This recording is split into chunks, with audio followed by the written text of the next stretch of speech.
하나님의 말씀 보겠습니다. 누가복음 8장 5절과 20절에 있는 말씀을 제가 요약해서 봉독해 드리겠습니다. 씨를 뿌리는 자가 그 씨를 뿌리러 나가서 그 씨를 뿌릴새.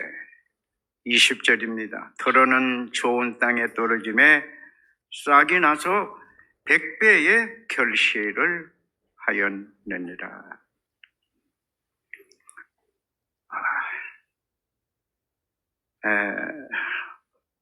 홍성 재림교회 가족 여러분, 안녕하셨습니까?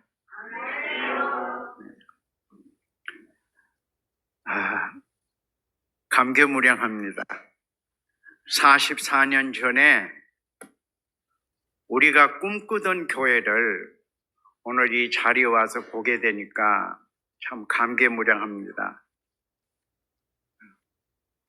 그때 우리의 구호가 샘 파면 물고기 모인다고 했습니다. 오늘 이 교회 우리의 꿈의 현실을 보게 돼서 교회를 함께 건축한 종으로서 참 감개무량합니다. 네. 오늘 저는 이 단에 서면서 이런 날도 있구나. 참 감개무량합니다. 제가 이 교회만 짓지 않고 천안 지구의 성남교회도 가서 건축했습니다. 예. 목사님이 건축에 소질이 있다나? 참, 여기서 찐 다 빠졌는데 가서 교회 지었어요. 그 교회도 40년이 됐는데 지금까지 초청 한 번 안 합니다.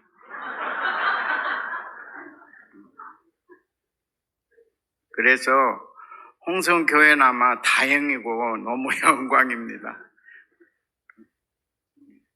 최초 어디 데리고 다닌 사람이 아닌데 오늘 데리고 왔습니다. 옷걸이 괜찮습니다.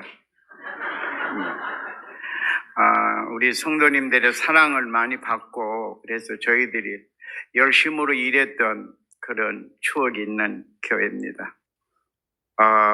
참 돌이켜보면 아슬아슬하는 때도 많았어요. 내가 이 단에 서니까 그동안 모르고 지냈습니다. 근데 주마등처럼 지나갑니다. 홍성교회 와서 목사가 재래식 화장실을 이렇게 푼 사람은 나밖에 없을 거예요. 참 우리가 그렇게 했어요. 나 자랑이 아니라 주를 위해서 못할 일이 뭐 있습니까? 찬양처럼 말이지. 그렇게 사역을 했습니다.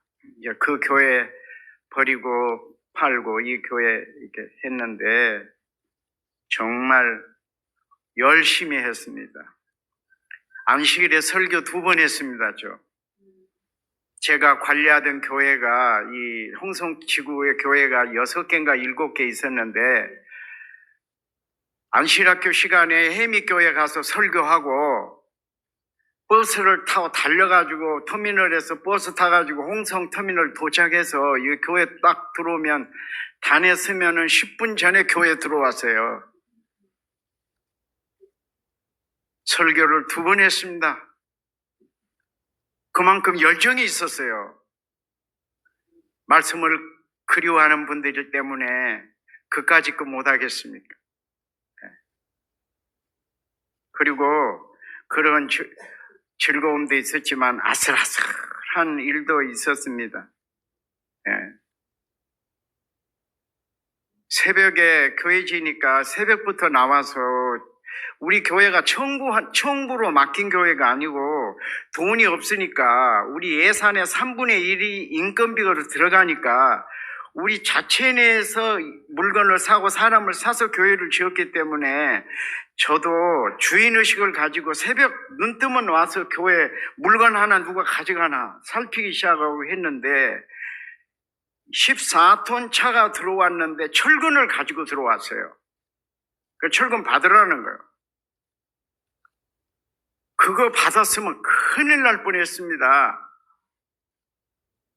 가짜 철근 가지고 왔어요. 제가 뭐를 압니까? 그런데 하나님께서 지혜를 주시더라고요. 그 사람이 사인을 받아가야 받은 것이 되거든요. 그런데 제가 보니까 KS 마크가 없어. 아저씨 이거 아닌데? 그랬어요. 이거 진짜로, 아니요, 진짜 KS가 없으면 안 된다고. 그래가지고 다퉜어요, 아주 그냥. 그 사람은, 물건 가져왔는데, 안 받으니까 얼마나 그거 하겠어요. 제 면적이 적어서 그러지, 제가 고집 대단했어. 그래서 그걸 안 받았어요. 그랬더니 이 공사를 지휘하시는 정장로님이라고 하는 분 계셨는데, 나중에 저를 칭찬해 주셨어요. 뭣도 모르는 목사님 그거 하나는 잘했대요. 정말 나 큰일 날 뻔했어요. 그 돈이 얼마입니까? 21톤이 들어왔어요, 그냥. 하나님의 은혜예요.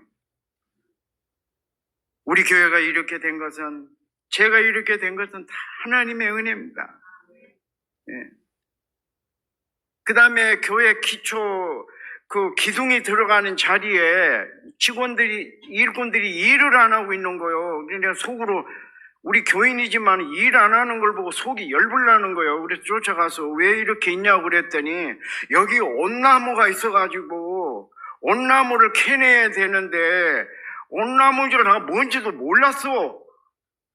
그래서 나와! 내가 한다고. 여러분, 그 기소자리라고 하는 거는 가로 1m 50, 세로 1m 50을 파야 시멘트를 부어놓고 철근을 부어 넣는 거예요. 나와 내가 할게. 아니, 일을 안 하는 거 두려워하는 거예요. 나무를 보고 무슨 귀신 들리는 것처럼. 그래서 못 모르고 제가 그거를 다 캐냈어요. 그래가지고 그날 밤부터 내가 아주 죽을 뻔했습니다. 온몸이 왔어요. 교우님들은 모릅니다. 제가 옷 걸린지도 모를게요. 그까지만 얘기할게요. 더 이상 하면 안 되니까. 그 다음에는 이게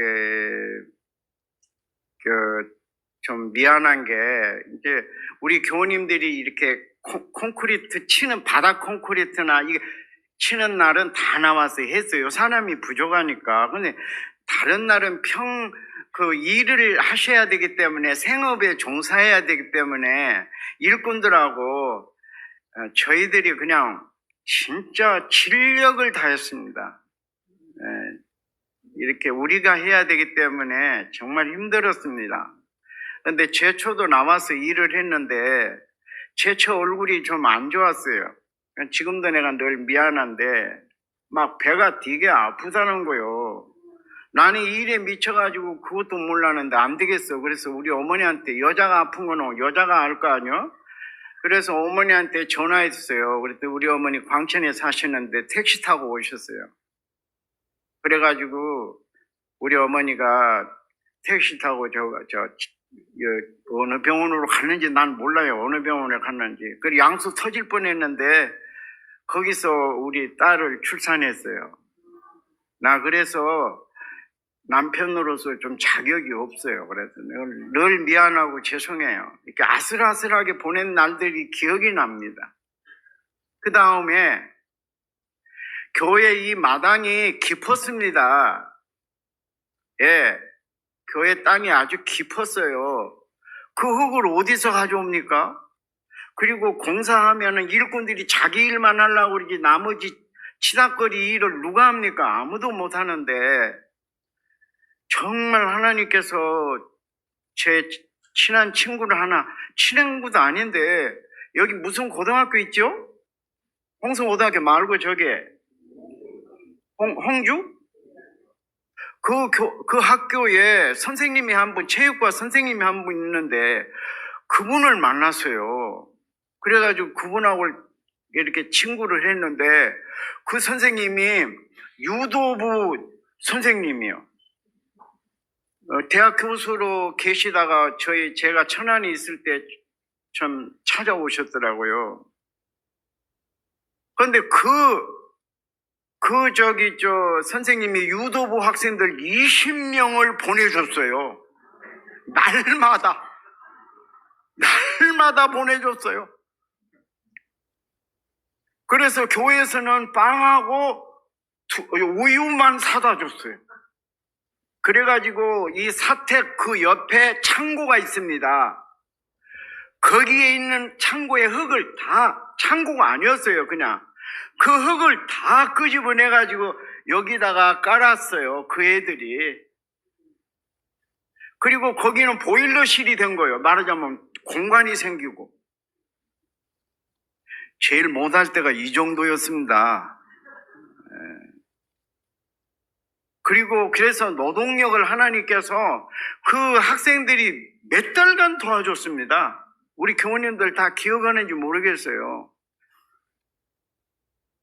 그놈들이 잘 될 겁니다. 이 교회에다가 젊음을 바쳤으니까. 그만하랍니다. 정말 이렇게 그런 어려운 일들을 다 극복하고 이렇게 된 것은 하나님의 은혜고 우리 성도님들의 응원에 힘입었습니다. 정말 감사드립니다. 왜냐하면 목사를 향해서 비난하는 성도님들이 한 분도 없었습니다. 정말 저는 칭찬 듣고 이랬습니다. 저는. 너무 감사했어요. 내가 흉이 없겠어요? 있지. 면적부터 적으니까 얼마나 흉이 있겠어? 어떤 분은 사모님이 러시아 외국분이라고 그러더라고. 참 기가 차서.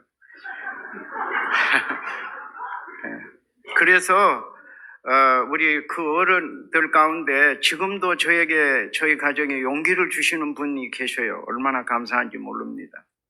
이제 말씀을 드리고 싶습니다.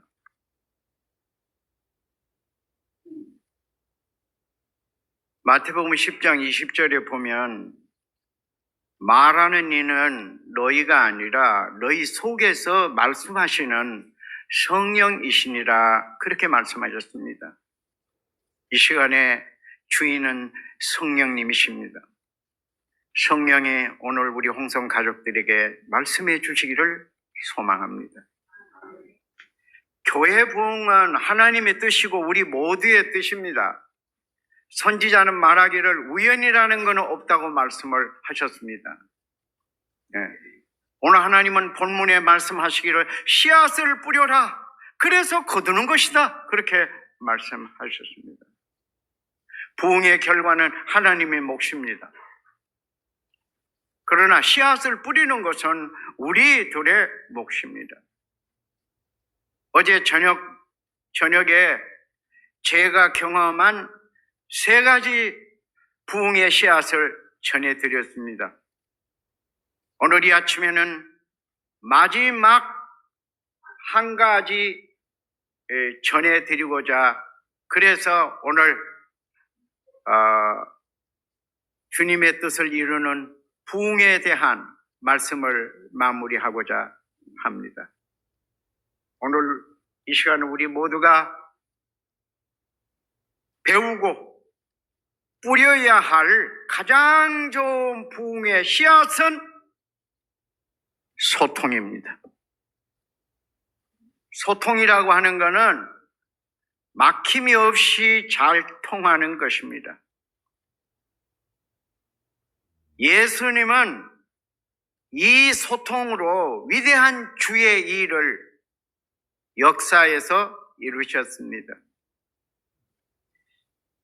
그래서 예수님의 모본은 오늘 우리가 이 교회가 가야 할 길을 분명히 보여주셨습니다. 그것을 오늘 또 성경에 기록해 주셨습니다.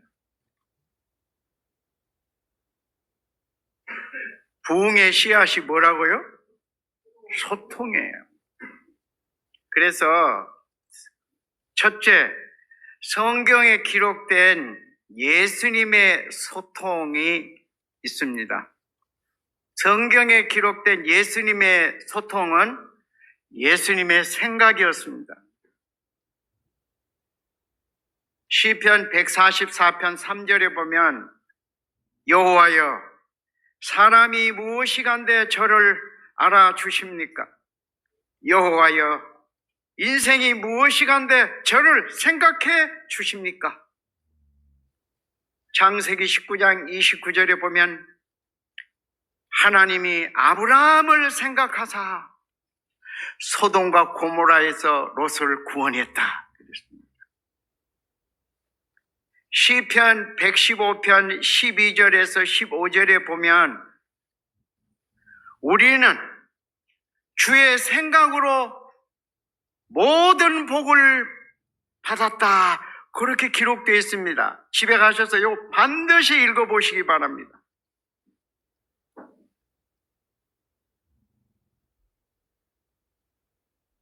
여러분, 주의 생각이 뭡니까?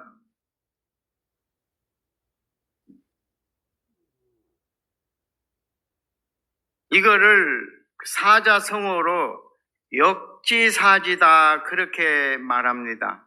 역지사지라고 하는 것은 자기 생각은 내려놓고 적게 하고 상대편의 처지를 먼저 생각하는 것입니다. 그것이 예수님이 소통하신 방법입니다.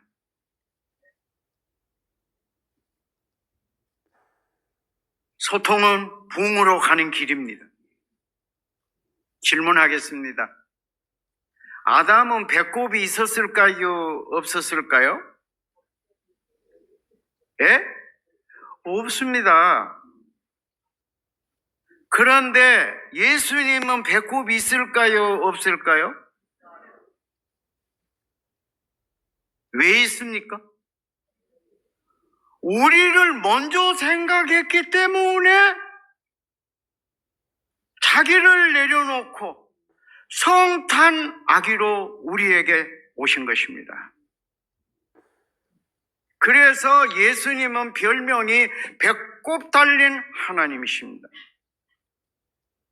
그분 때문에 우리가 살았고, 그분 때문에 우리가 치료를 받았고, 그분 때문에 우리가 복을 받고 있는 것입니다. 눈물 나도록 감사해야 할 사건입니다.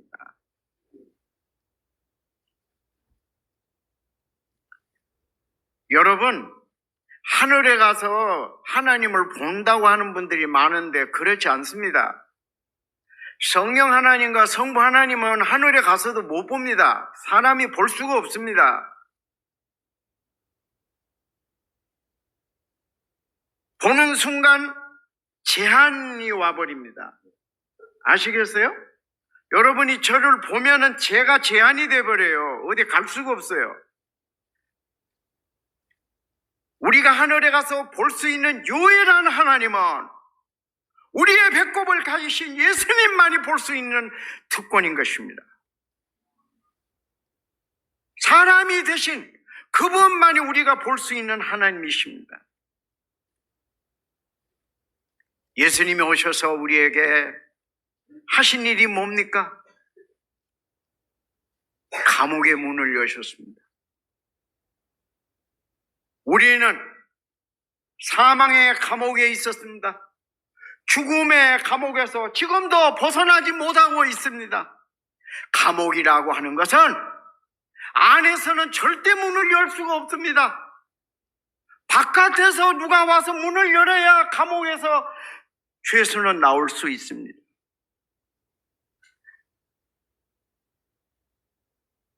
그래서 예수님은 우리에게 오셨습니다. 감옥의 문을 열기 위해서 그래서 예수님이 오셔서 우리를 문을 여시고 자유와 해방을 우리에게 가지게 해주셨습니다.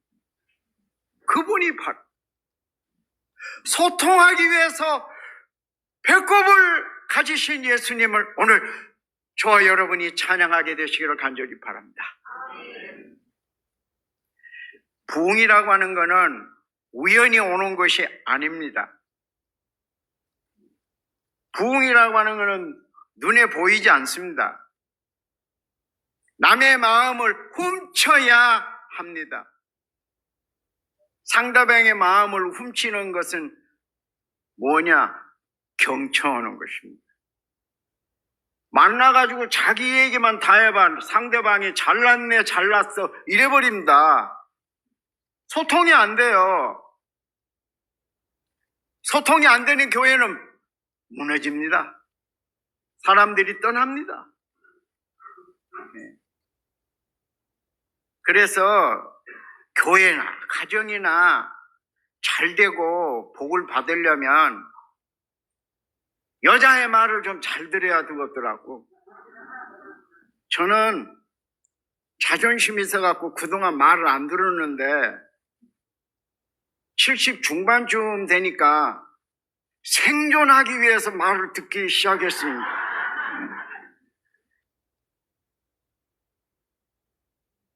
그래서 당신 살고 싶어? 그럴 때 벌써 여러분 순종해야 돼, 그냥. 그래서 여러분, 여성들은 이 얘기를 참 많이 합니다. 그래서 어제 이 얘기했는데 한 가지 빼뜨렸어요. 여자의 잔소리로 남자들은 만들어집니다. 그 탈무드에 나와요. 이스라엘의 경전에 나와요. 그런데 그 뒤에 붙어 있어요, 단서가. 예의를 갖춰서 잔소리해라 그랬어요. 아멘 안 하는겨? 그래서 참 이런 얘기 하기는 좀 부끄러운데 제처는 항상 저를 존중해 줍니다. 말 함부로 안 합니다.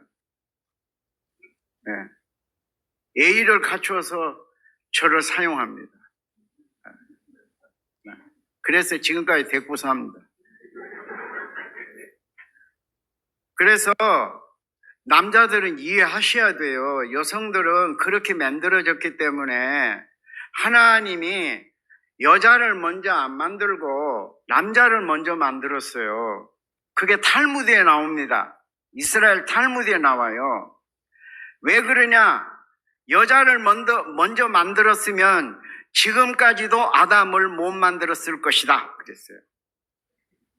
하나님은 여자 얘기가 끝없이니까 여자 얘기를 다 끝나야 아담을 만들지 할 텐데 그걸 하나님은 잘 아시기 때문에 아담을 먼저 만들었다. 그렇게 탈무드에 기록되어 있어요.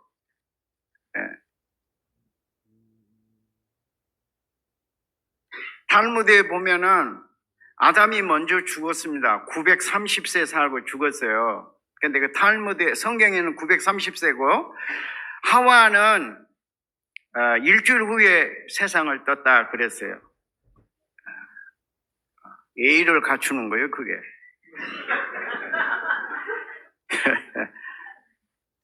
여러분, 예수님의 소통은 생각이었습니다. 소통은 상대방을 먼저 생각할 때 소통이 이루어지는 것이고 그것이 바로 부흥의 씨앗이 되는 것입니다. 사람들의 마음을 훔치는 것입니다. 두 번째, 성경에 기록된 예수님의 소통은 눈물이었습니다. 요한복음 11장 25절에 보면 예수님께서 눈물을 흘리시더라 그랬습니다. 나사로 초상집에 가가지고 예수님은 말하지 않았습니다. 눈물을 흘리셨어요.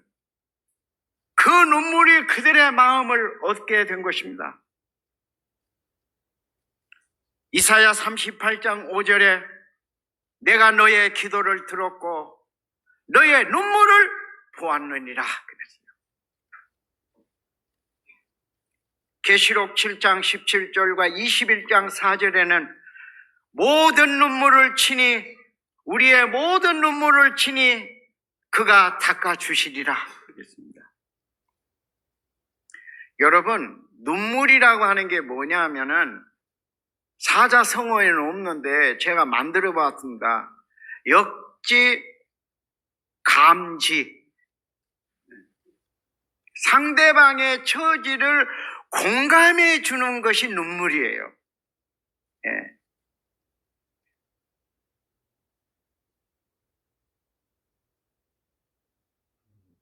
여러분, 우리가 소통이 이루어지려면 그 소통이 부흥으로 갑니다. 그런데 그 소통이 이루어지려면 우리는 그런 공감 능력을 가지고 있어야 합니다. 공감 능력이라고 하는 것은 파란 신호등이요. 부흥으로 가는 파란 신호등이 이 홍성교회에 뿌려지는 씨앗이 되기를 간절히 바랍니다. 제가 한 얘기를 들었습니다. 낯선 군인들이 전투에서 사망한 전우의 시체를 가지고 교회 묘지에 매장하려고 왔어요. 그런데 목사님이 그것을 발견하고 웬일이냐고 했을 때 교회에다가 매장하고 싶다고 했습니다. 그때 목사님이 말씀하시기를 선생님들 십자가가 보이지 않느냐? 지금 무덤마다 다 십자가가 보이지 않습니까? 망인이 교회에 나오셨습니까? 말을 하지 않았어요. 망인이 세례를 받았습니까? 침례를 받았습니까? 여러 가지 질문을 했을 때 그들은 아무런 대답을 하지 않았습니다. 목사님은 말씀하시기를 어려울 것 같습니다.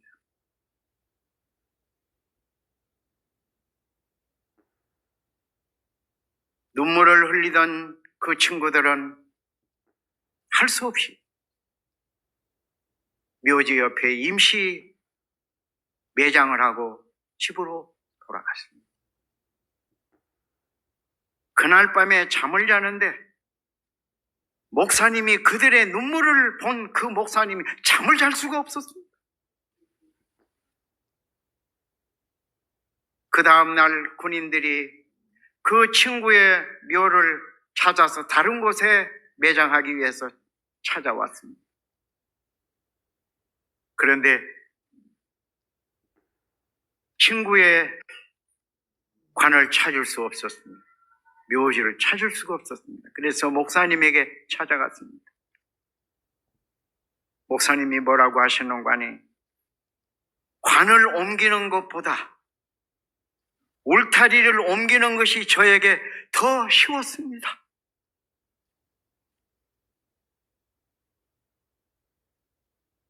목사님은 울타리를 거두어가지고 그 울타리 옆에 바깥에 심은 그 망인에게 그 밖으로 울타리를 쳐놓아버린 것입니다. 여러분,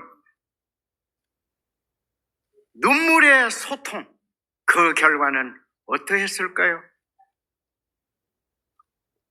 그 군인 친구들과 유가족들은 교회에 출석했습니다. 교회의 부흥은 공감의 씨앗입니다. 이 교회가 공감이 없이는 결코 부흥의 길로 갈 수 없다는 사실을 기억해 주시기를 간절히 바랍니다. 셋째, 성경에 나타난 하나님의 소통은 음식입니다. 이사야 11장 7절에 보면 하나님의 종 이사야는 사자가 풀을 먹는 장면을 기록해 놓았습니다. 이게 무슨 말인가 하니 성경에 기록된 소통은 강자가 자기 체질을 바꿔서 약자의 음식을 먹어주는 것이다.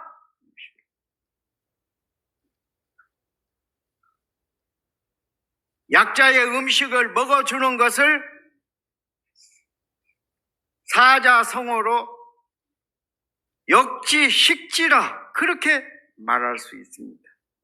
이것이 예수님의 소통 방법이기 때문에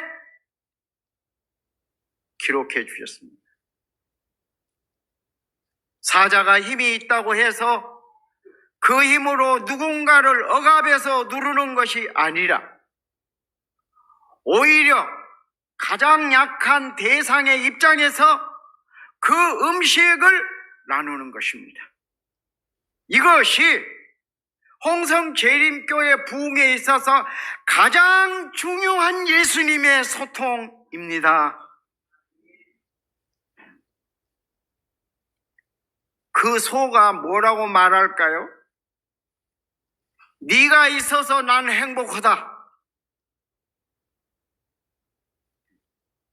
개인이나 교회나 회사나 학교나 진정한 부흥과 평화는 상대방을 존중하고 네가 있어서 나는 행복하다고 하는 그 분위기에서 오는 것입니다. 요한복음 21장 13절을 보면 예수님은 강자요. 배반한 제자들은 약자요, 비겁한 사람들이었습니다. 예수님은 갈릴리로 도망간 그 약자들을 찾아가서, 배반한 제자들을 찾아가서 예수님은 자기의 체질을 바꾸어서 그들이 먹는 생선의 음식을 드셨다고 기록해 주셨습니다.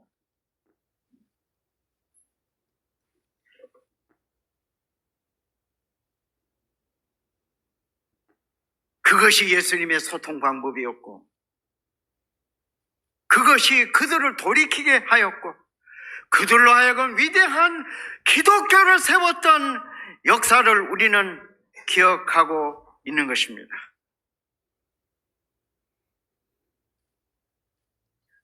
저는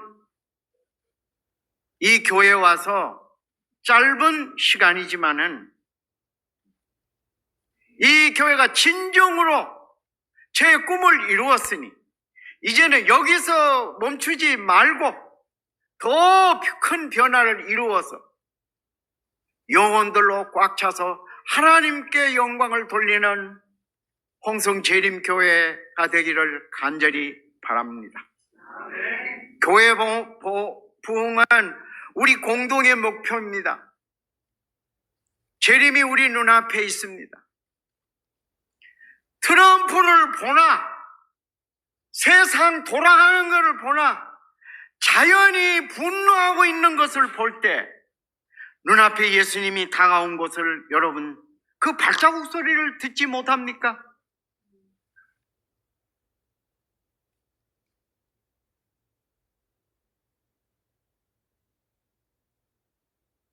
구원에는 두 가지 구원이 있습니다. 이 교회는 반드시 이 구원을 기억해 주시기를 바랍니다. 우리 교회가 참 등한히 하고 있는 것 중에 하나가 이 구원 문제입니다. 구원은 나오는 구원이 있습니다. 우리 모두를 애굽에서 끄집어냈습니다. 그런데 많은 사람들이 거기서 머뭅니다. 아닙니다. 구원은 들어가는 구원이 있습니다. 그 구원의 목표는 가나안입니다. 우리 모두가 이제는 나오는 구원을 이루었습니다. 이 영혼들을 이제 들어가는 구원으로 인도해야 할 일에 제일 앞장서야 할 분이 선교회장님이십니다. 우리 장로님들이십니다. 들어가는 구원이 우리 눈앞에 있습니다. 부흥의 사명을 가지고 가장 좋은 씨앗을 뿌려서 정말로 우리 주님을 맞이하는 우리 홍성 재림 가족 여러분들이 되시기를 간절히 바라면서 말씀을 마치겠습니다. 감사합니다.